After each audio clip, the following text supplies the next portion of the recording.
आदाब, मैं हूं मुमताज आलम रिजवी और इस वक्त मैं आपकी खिदमत में कुछ इंपॉर्टेंट खबरें लेकर के हाजिर हुआ हूं। सबसे पहली खबर व्हाइट हाउस की। जी हां, व्हाइट हाउस पर एक बार फिर हंगामा मच गया और हंगामा इसलिए मचा क्योंकि वहां पे एक शख्स ने गोली चला दी। हाँ, यह हैरान करने वाली है, लेकिन हैरान करने वाली इसलिए भी नहीं हो सकती क्योंकि ये पहला मौका नहीं है, बल्कि लगातार अगर देखा जाए तो ट्रंप को लेकर के हमले होते रहे और ये चौथा हमला। अभी कुछ दिन पहले जब एक डिनर रखा गया था सहाफियों का, उस वक्त भी गोली चली थी और ट्रंप को वहां से भागना पड़ा था। इससे पहले ट्रंप पर हमला हुआ 2 बार। तो ये जो सूरत हाल है वो वाकई बहुत ही हैरान करने वाली है। लेकिन हो क्यों रहा है बार बार? यहां पर भी अभी जिस नौजवान ने गोली चलाई उसे पकड़ के सिक्योरिटी के एहलकार अलग ले गए और वहां व्हाइट हाउस में जहां पे प्रेस कॉन्फ्रेंस चल रही थी, अफरा तफरी मच गई।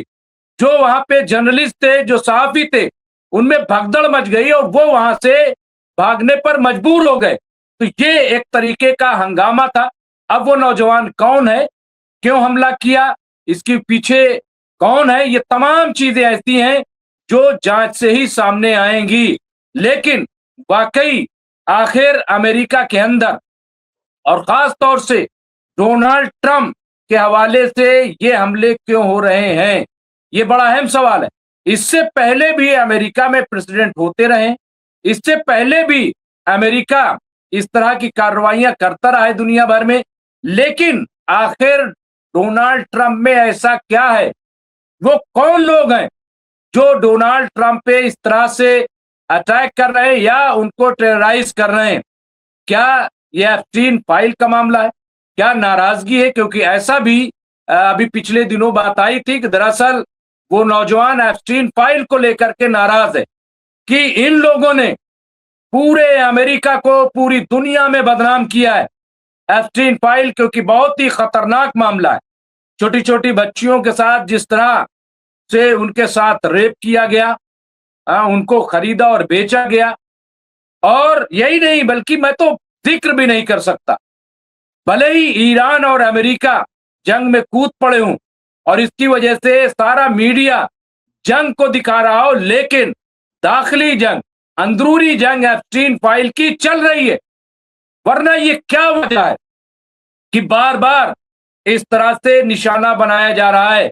नुकसान कुछ नहीं हुआ है हमले में, किसी को चोट नहीं आई, लेकिन उस नौजवान को अलग ले जाया गया है, उससे अब पूछताछ जारी है और ये कल सारे मीडिया में इसको चलाया गया था। लेकिन इस वक्त मेरा सिर्फ यही कहना है कि आखिर बार बार इस तरह के हादसे क्यों पेश आ रहे हैं, क्यों ऐसा हो रहा है? आप देखिए कि आज की तारीख में पूरे अमेरिका में प्रोटेस्ट हो रहा है। पूरे अमेरिका में डोनाल्ड ट्रंप हुकूमत के खिलाफ आवाज बुलंद की जा रही। डोनाल्ड ट्रंप ने कहा था कि अमेरिका फर्स्ट, लेकिन जब वो सदर बन गए, चुन लिए गए, तो उन्होंने इजराइल फर्स्ट कर दिया। इसके पीछे क्या है? क्या इसके पीछे भी एप्स्टीन है, एप्स्टीन फाइल है, एप्स्टीन की घिनौनी हरकत है?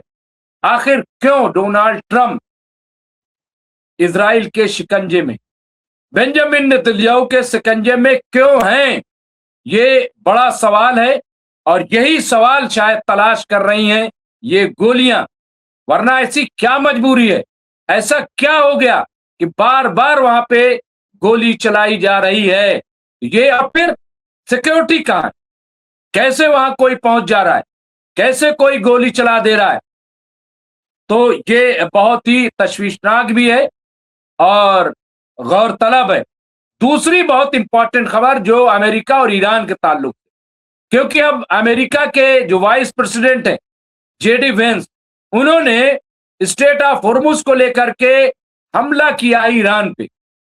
उन्होंने अपने एक बयान में, ताजा बयान में कहा है कि दरअसल ये ईरान स्टेट ऑफ हॉर्मुज को बंद करके इक्तिसादी दहशत गर्दी फैला रहा है।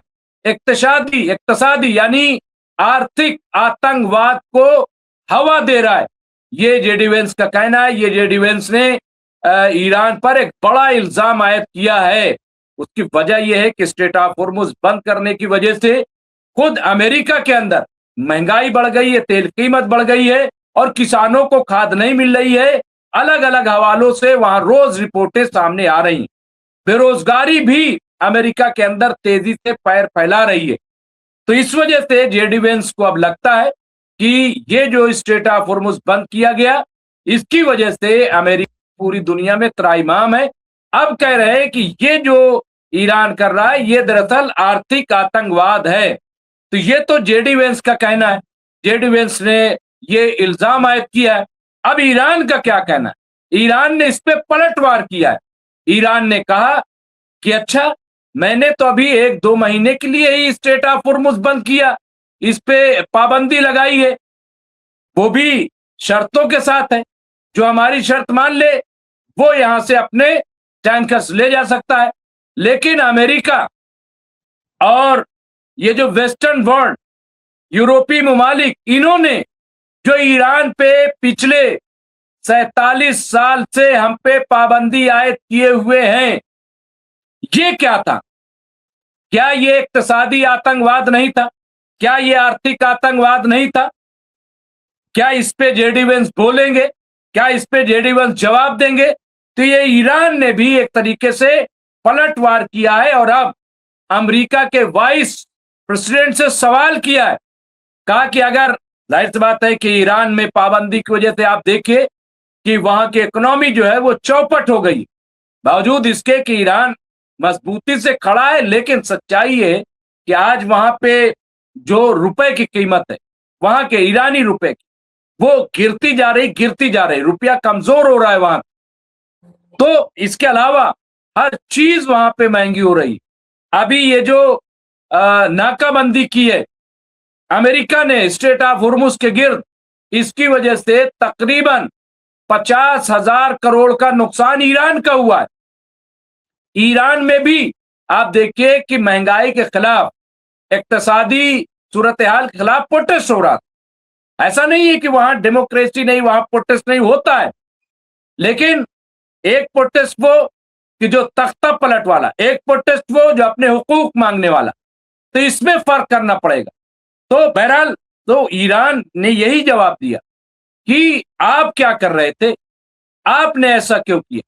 ये देखिए, ये भी अपने आप में एक बड़ी खबर है। इसके अलावा एक और बड़ी खबर जो मैं आपके अंदर पेश करना चाहता हूं वो स्ट्रेट ऑफ हॉर्मुज के हवाले से। ईरान ने अब एक नया नक्शा जारी किया है, स्ट्रेट ऑफ हॉर्मुज का नया नक्शा। और ये नक्शा जारी करते हुए एक तरह से ईरान ने ऐलान किया है कि स्ट्रेट ऑफ हॉर्मुज हमारा है, उस पे हमारा कब्जा है। तो नया नक्शा जारी किया है। नक्शे में जो स्ट्रेट ऑफ हॉर्मुज के एक हिस्से को अपनी फौजी अधिकार क्षेत्र यानी अपनी सैन्य अधिकार क्षेत्र दिखाया गया है। ये हमारा मिलिट्री जहां पे हमारी होगी वो हमारा, ये वो हमारी जगह है। नक्शे के साथ में एक आईआरजीसी का गार्ड ने एक कड़ी चेतावनी भी जारी की, यानी सख्त इंतबाह किया है नक्शे के साथ। और वो क्या, आईआरजीसी के तर्जुमान ने कहा है कि स्ट्रेट ऑफ हॉर्मुज में ईरान के नियमों का उल्लंघन करने वाले किसी भी जहाज को जल पूर्वक रोक दिया जाएगा। यहाँ पे आप देखिए, यहाँ पे बिल्कुल क्लियर कट कहते, कहा है कि जो हमारी शर्तें, जो हमने दस्तूर बनाया है, उसे हर किसी को फॉलो करना पड़ेगा और तभी वो यहां से जा सकता है। तो बिल्कुल क्लियर कट आईआरजी ने ऐलान कर दिया है कि अब इस पर हमारा कब्जा है। अब हम जिसको चाहेंगे वो जाएगा, जिसको चाहेंगे वो नहीं जा सकता है। और यही वजह थी जो 2 वॉरशिप पे ईरान ने अटैक किया है मिसाइल से, वो इसकी बड़ी वजह यही थी कि अमेरिका ने ये कहा था कि हमने 6 इनकी जो नेवल वो हैं पनडुब्बियां, उनको तबाह कर दिया है।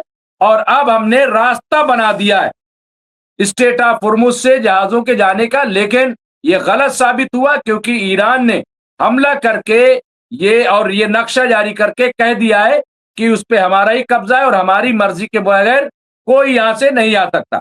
अब ईरान के सरकारी मीडिया के मुताबिक नए नक्शे में तेहरान के जो सैन्य अधिकार क्षेत्र की पश्चिमी सीमा यानी ईरान के केशम द्वीप और यूएई के उम्मुल कुवैन के बीच खींची गई है।